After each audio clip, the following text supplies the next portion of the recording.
Le buzz. Du room service. Le buzz du room service. Sur Fréquence Plus.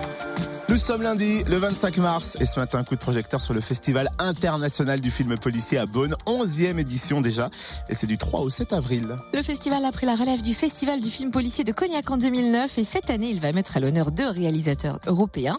On les découvre avec Bruno Bard, directeur du festival. Alors que nous réserve cette 11e édition? Quelle est la tendance? La tendance, c'est la maturité, et on reconnaît la maturité d'un festival à la qualité de ses metteurs en scène, réalisateurs et cinéastes.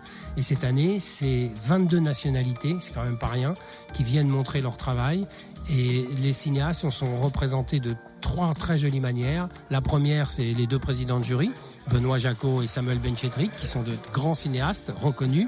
La deuxième, c'est la qualité des 2 sections compétitives, 109 et les longs métrages, où là, le niveau monte parce que on a très peu de premiers films, on a beaucoup de 4e, 5e films, 10e films, des films tout à fait confirmés. Et c'est pour ça qu'il fallait ce jury-là.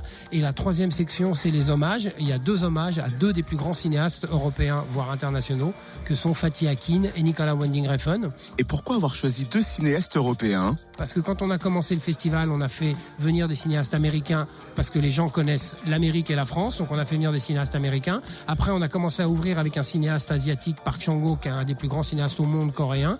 Et là, cette année, en période de préélection, on s'est dit que c'était important de manifester que l'Europe n'était pas que un problème économique ou budgétaire, mais que l'Europe était avant tout culturelle. Et en faisant venir Fatih Akin, qui chaque fois qu'il fait un film a un prix, que ce soit à Venise, à Cannes ou à Locarno, et Nicolas Winding Refn, qui est sans doute le digne et le seul héritier de Kubrick, qui lui aussi a eu le Grand Prix de la mise en scène avec Drive à Cannes. On fait et on montrera son intégrale. On garde le niveau d'exigence que Beaune mérite. Merci beaucoup Bruno Bard, directeur du Festival international du film policier à Beaune, 11e édition, les dates du 3 au 7 avril. Vous retrouvez le programme complet sur beaunefestivalpolicier.com ou sur la page Facebook dédiée au festival. Vous participez au buzz du room service sur le fréquenceplusfm.com. On attend toutes vos infos chez vous. On se réveille avec Marlène Kay sur Fréquence Plus.